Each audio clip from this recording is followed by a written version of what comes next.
We are back.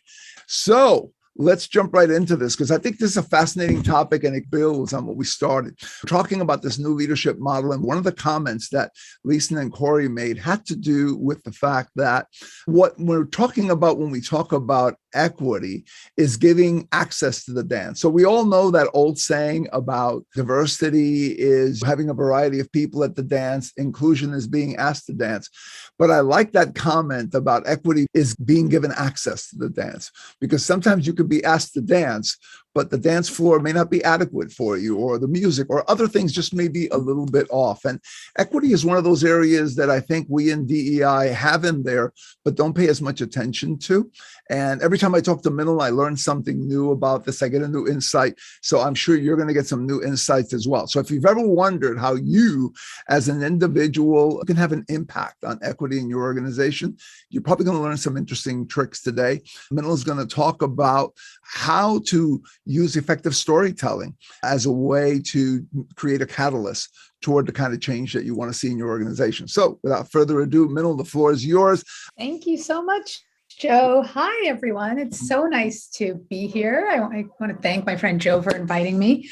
And yes, we are here to talk about effective storytelling for marginalized voices, particularly with a lens on how you can advance equity in your organizations. I want to acknowledge before I start that Brevity and Wit, my company, is based in Washington, D.C., which is land that was stewarded by the Nacotchtank or Anacostia and Piscataway people until settler colonialism pushed them out of their homelands. So we acknowledge that we're in the debt to the Indigenous people who are here today, living, working, and thriving. And we encourage everyone to discover what native land they may be occupying by going to native-land.ca. A little bit about me before we start. So yes, I am the author of the book Equity, How to Design Organizations Where Everyone Thrives. I position myself as an equity strategist. I'm the founder of Brevity and Wit and also a speaker at organizations. And so it's really great to be speaking with people here who I think are all new. All of you are new people. And so it's great to be speaking to new audiences about this book and about the work that I do. So let's get started with a story. In August of 1976, my parents, pictured here, came to this country with $20, one suitcase, and my mother very pregnant with me. Somehow, before Google, they found their way out of the airport and in Greenpoint, Brooklyn, where they both had medical residencies lined up. Those first years were really tough, where the atmosphere of New York in the 70s was almost one of civil war because of financial mismanagement, a very racist war on crime, and some high drug use that was going on at the time. And my parents tell stories about how my father, in one night in the ER, saw more gunshot wounds than he had seen during 4 years of surgical residency in England. My mother's very pregnant, slept on a sleeping bag on the floor for months. My father worked during the 1977 blackout and tells stories about doctors doing triage in the parking lot by fire engine headlights. And in those days, the doctors, both my parents as residents, had to get walked from one building of the hospital to another building by a security guard because so many residents had been mugged by people who were living with addiction and pushed out onto the streets instead of invited into the hospital for care. Somehow, they found their way out of Brooklyn into the greener suburbs of Staten Island, where they had 2 kids. They bought a house. They started a private practice. They sent their kids to college debt-free. They provided for their families and for their community. And my father made New York Magazine's list of best doctors 8 times. And so by all external appearances, and probably even some internal ones, they lived that proverbial American dream where hard work and honesty had allowed them to succeed. Or that's one way of telling the story. A more fuller account of their immigration story would start in 1965. In 1965, the civil rights movement, which was mainly mobilized by Black women, pictured here, they advocated for the passage of the Immigration and Naturalization Act. Before 1965, the US government's immigration policy explicitly stated that they would grant visas and green cards in order to preserve the homogeneity of North America. After 1965, the US decided to grant green cards and visas in accordance with family ties or labor needs. And in the 60s and 70s, there was a perceived doctor shortage, which made my parents ideal recruits to come to this country. The reason they were ideal recruits is because even in that act of inclusion, there were certain inequities in that the US immigration system began to take advantage of socialized education in other countries like India. My parents were able to go to medical school relatively cheaply, despite their humble backgrounds. The family lore was that it cost about $50 a semester. And so when Asians or Indian Americans like myself are held up as a model minority, it is a false narrative at best and vicious gaslighting at worst. Because if the US provided socialized education for its citizens the way other countries do for their citizens, I believe you would see just as many people with poor parents and dark skin from this country who become doctors and lawyers and engineers as you do in the Indian diaspora, right?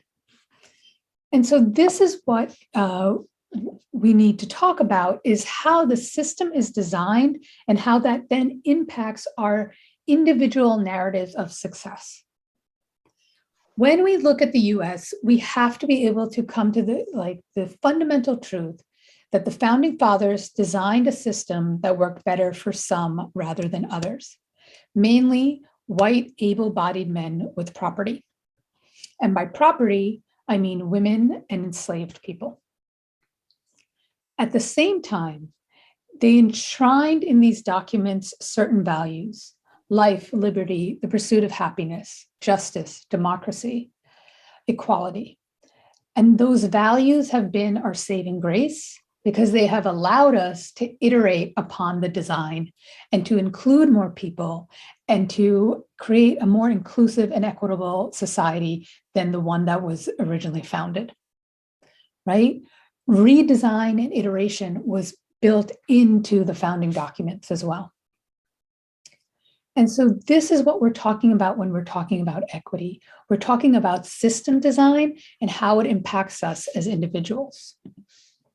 Now, the US is not the only country to design for inequity. In India, there is a 5,000-year-old caste system. It is very sort of concisely but simply represented here. It is actually way more complex than any diagram can possibly represent. But what the caste system does is it says certain types of people who are particularly Brahmins are at the top of it, and certain types of people who are Adivasis or indigenous people and Dalits are at the bottom, right?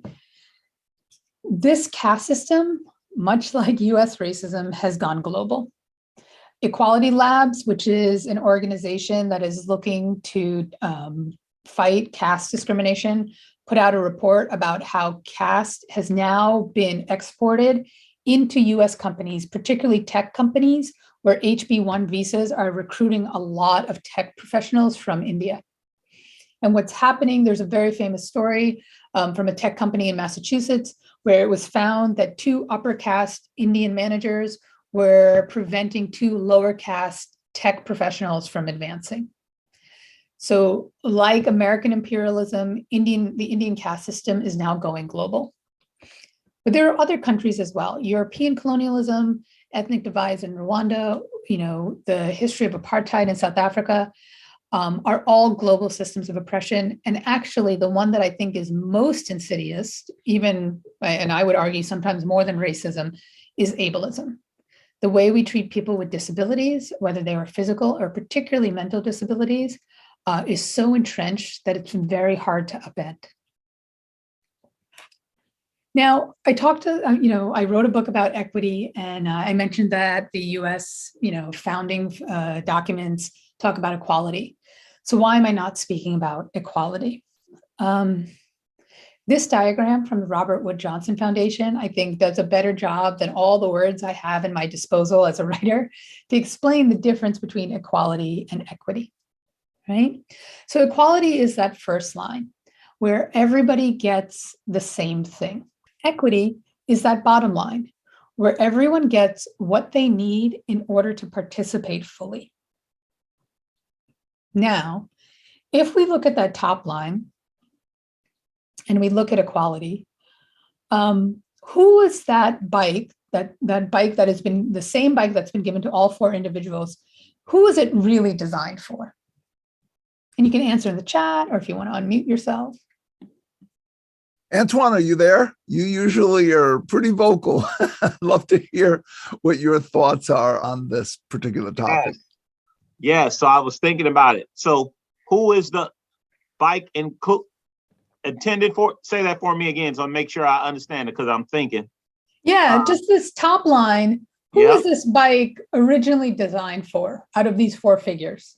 Yes, that's what I thought you said. That was kind of my stall tactic on you, because that's a good question. The bike was intended for, I'm going to say, the person in the middle. This one? Yes. Yeah, exactly, right? That it was designed probably with this person in mind. Yes. And then what happens frequently in our mind is that bias kicks in. And the particular bias that kicks in this instance is our bias for scale. Yes. We tend to think if we solved a problem for one person, how can we scale it for everybody and get them the same solution? But then what we notice is that solution doesn't work for the other people. That's right. Right? For the little guy, he's struggling. For the big guy, he's uncomfortable. And for the person in the wheelchair, they can't even get on the bicycle to begin with.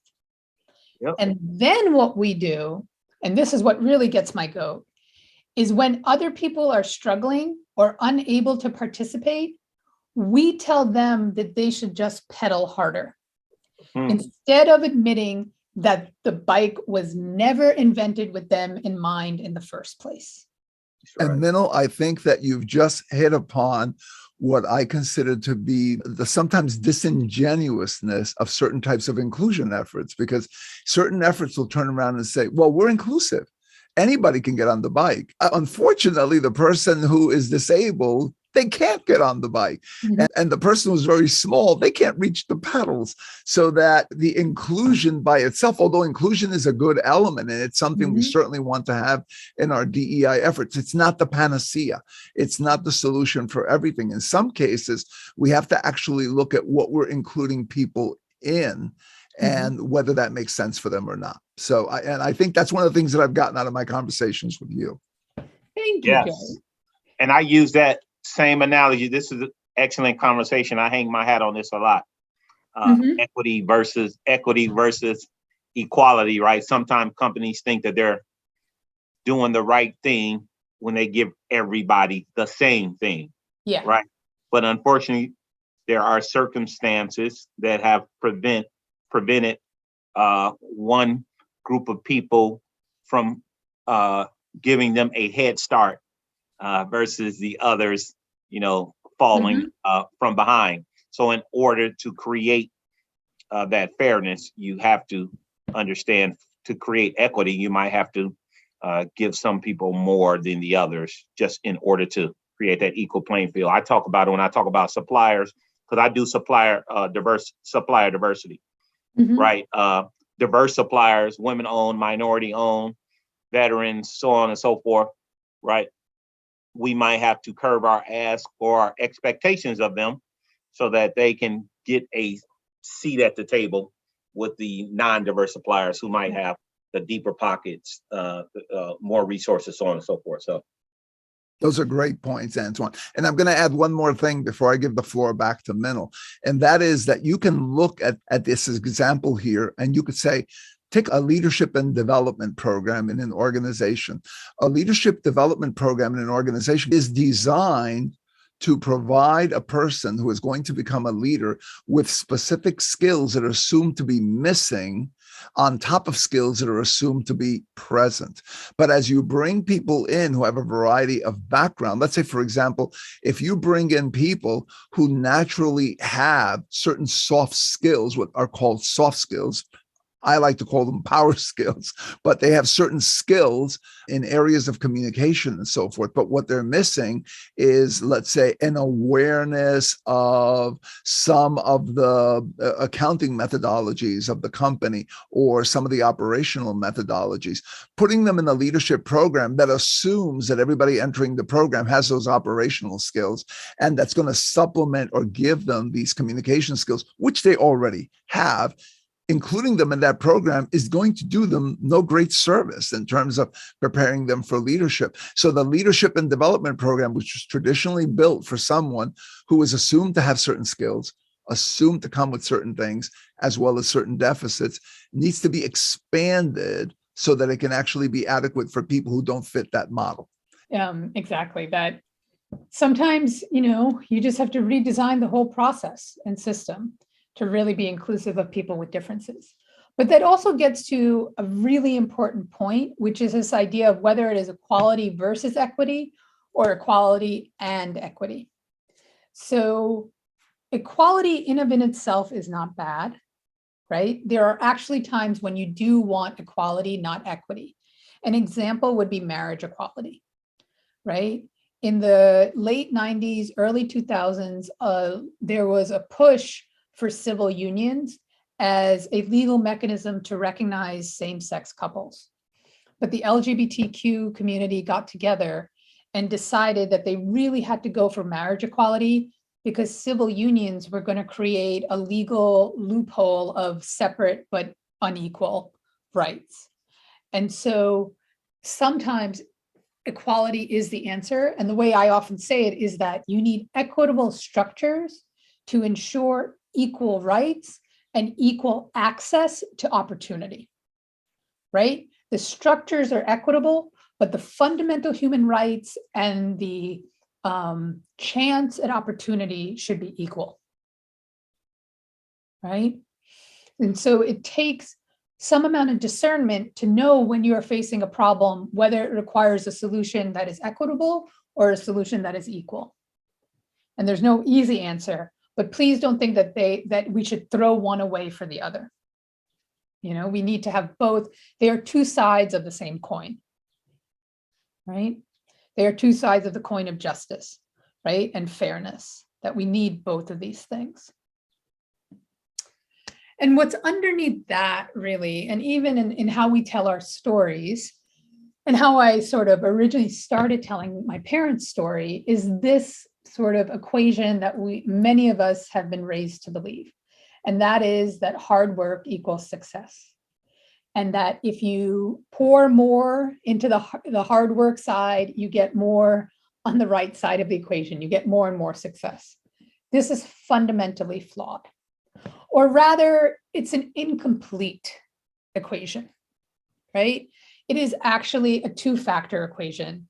And the equation is hard work and system support equals success, right? If my parents didn't have access to socialized education that made it affordable for them to get medical degrees, they would not have experienced success in this country.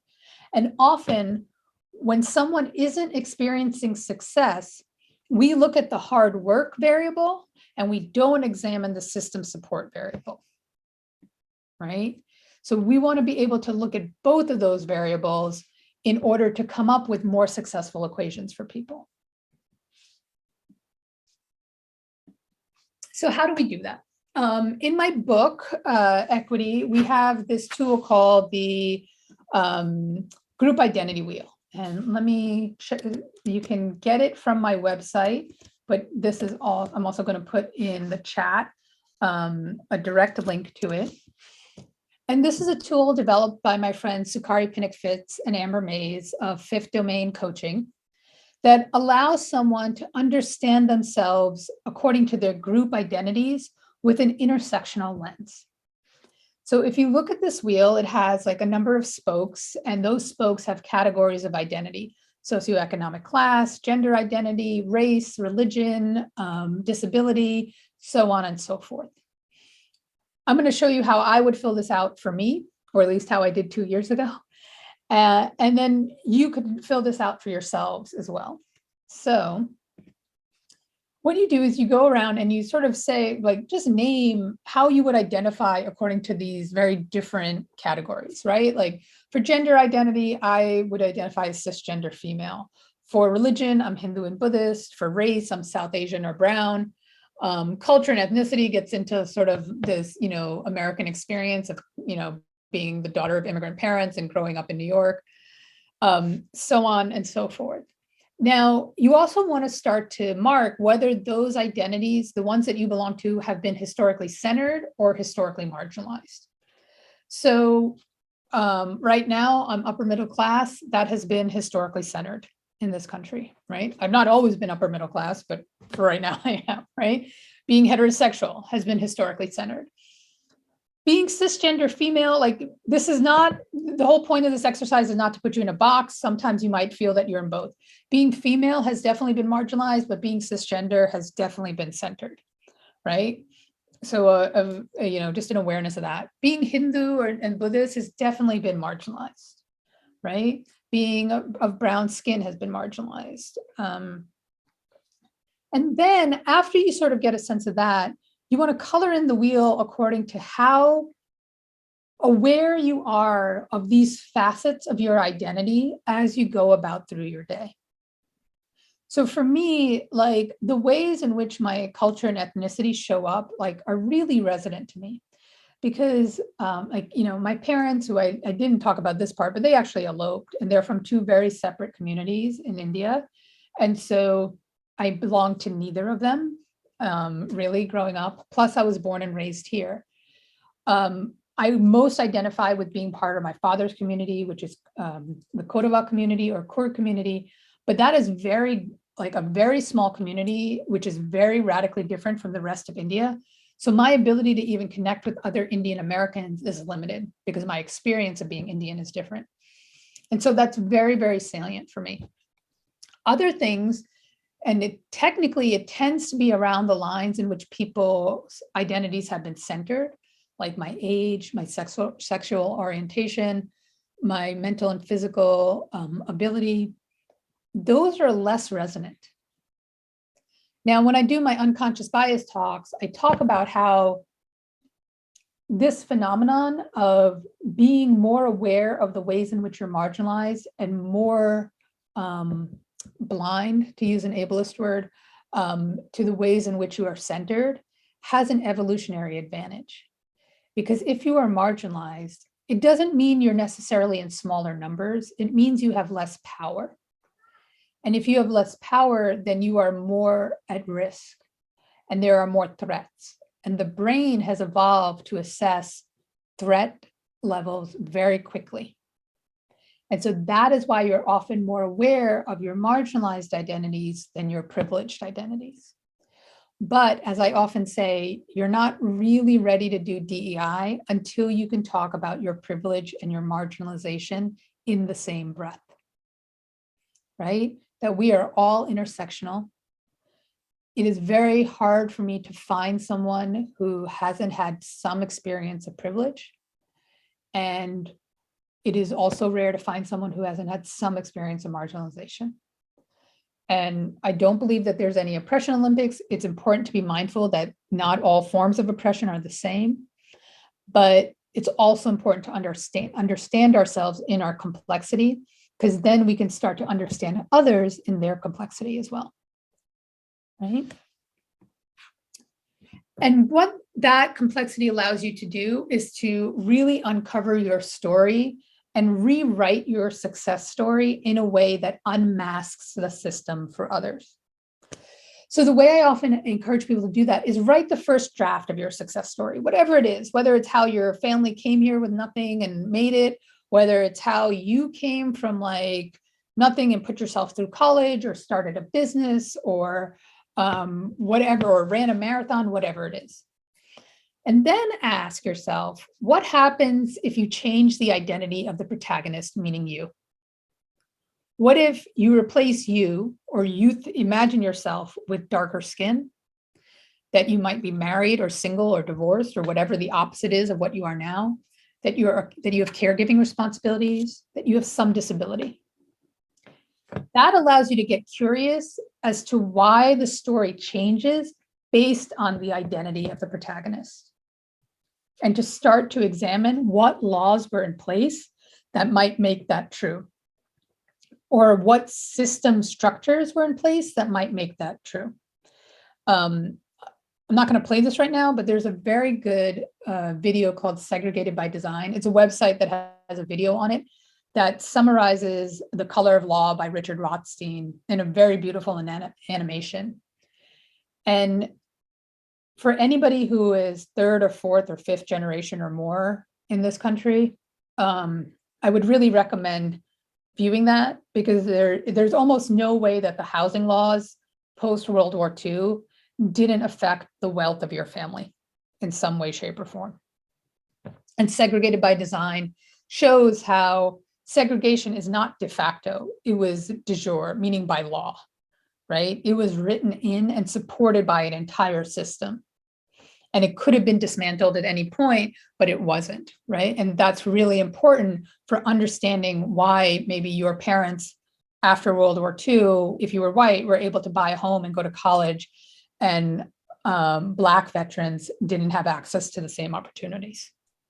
And I'll also share some other examples from my life about how the system can or cannot support you. When I was, I think, in my 30s, my brother was a few years younger. He hit a bit of a rough spot, and I wanted to put him on my health insurance. And what we found was that in order to get him on my health insurance, as my brother and my family member and my first degree relative, because he was my brother, we would have to say that he couldn't work and basically claim that he was disabled and couldn't work, which is not how, which he wasn't really. But that even if we were able to get that, I mean, we could have qualified, but we didn't see it that way. If he earned more than $2,000 a month, he would be kicked off my insurance. Meanwhile, I could marry anyone, a stranger of any gender, for which I am totally for, but I could marry a stranger, put them on my health insurance. They could start a business, make $1 million, and stay on my health insurance. My brother is my first degree blood relative, but that's not how we define family in this country. The system defines family by financial dependence and sexual relationship. We do not define it according to blood or how much we love one another, right? And that impacts outcomes. Because why shouldn't I be able to put my first degree blood relative on my health insurance and pay for that if I want to? Why should his income be capped? Which is actually a big problem in the disability community, that the system basically forces people with disabilities to be poor in order to be taken care, in order for their health to be taken care of, right? Another example is from the last 2 years where, I started a business in 2016. It's been doing really well. I also wrote a book during the pandemic and got it published. And as much hard work as I put into that, I am well aware that I could not have done those two things if I hadn't gotten married. And that is an odd thing for me to say for anybody who knows me as a fiery feminist that I am. But the reason is because I tried to start Brevity and Wit multiple times before 2016. And between covering health insurance and being single and trying to afford rent and just getting enough of a buffer to turn the company profitable, I couldn't manage it.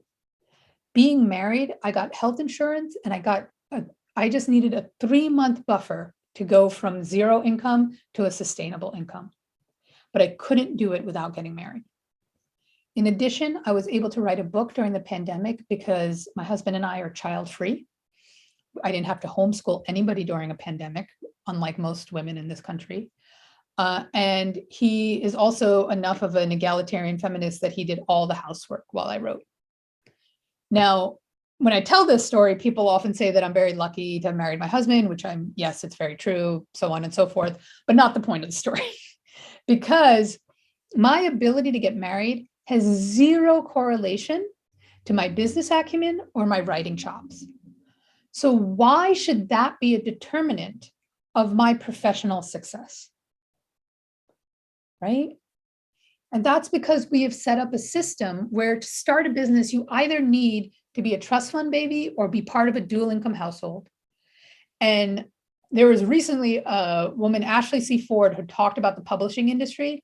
And the interviewer asked her, what is something that people don't know about the publishing industry? And she said, how many people were rich before they even started? Because it is virtually impossible to write a book if you don't have some other income coming in, which means how many voices are we losing in our national conversation, right? On top of which, there was a great headline during the pandemic that said, most countries have a social safety net. The US has women, right? Like the pandemic hit and women have been leaving the workforce in droves in order to homeschool their kids and pick up the slack, because we don't have a strong enough system here to support human beings in the business of caring for one another, right? And so while there may be things, cute maxims about how we all have the same number of hours in the day as Beyonce, so on and so forth, we can all make choices, but let's not pretend that we have the same options in our choices, right? The system forces us to make really impossible choices sometimes. And that becomes a determinant of whether we experience success, however you define success, right?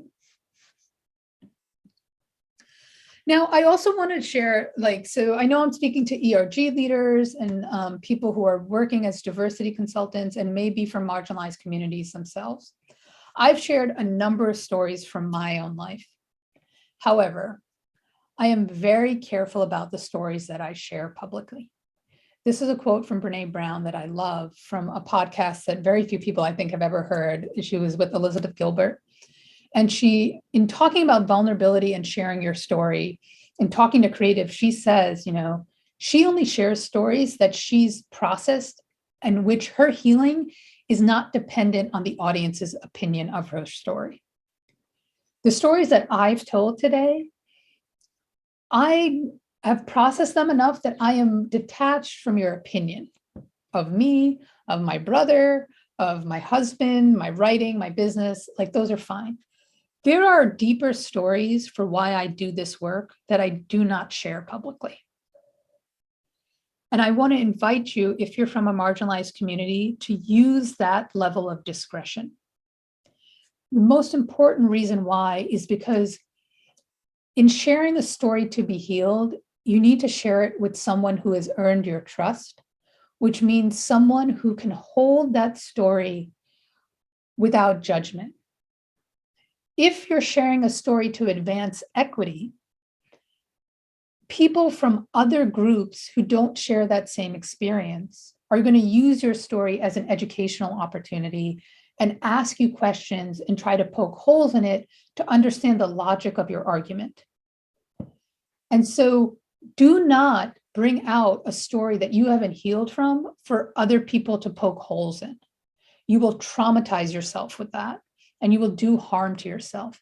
And if you are from a marginalized community, that means that the system is not just pushing against you, it's pushing against your boundaries. And so one of the most important forms of resistance is to be strong in your own boundaries about what you will share and what you will not share. You do not owe the world your trauma, and that should not be the price you have to pay to advance this work, right? And if you are searching for healing, then go find safe spaces or a safe person, usually someone either of the same identity or who has had a similar experience, who can hold you that story. Don't go into DEI to get healed. It won't heal you, right? But you're right and your need to get healed is absolutely like valid and critical, and you should pursue that. I just don't want you to go to DEI for that feeling, because you probably won't get it and you'll end up hurting yourself, right? So be really careful and really thoughtful about which stories you share if you're from a marginalized community. And so just some parting thoughts as we finish here. Get curious about how the system has impacted you and others. That's like, if you can start to see that, if you can start to develop system sight, you stand a much better chance of being able to advance equity in your organization. Then use your story to unmask the system for others. Whether that's your family immigration story, your how you got to college story, your how you got into a leadership position story, whatever it is, use that story to unmask the system for others, because often people on the margins, that system support variable, that's like a black box for them. They don't know what's in there, and they don't know how to crack it open to get what they need. If you can use your privilege to crack that open for other people, you'll really advance equity in this world. And then finally, particularly if you're from a marginalized community, boundaries are sexy. Don't be afraid to use them to protect yourself and to protect your own right for healing and health and well-being. So thank you, Joe, for having me. And it looks like we have plenty of time for questions or whatever we want to do.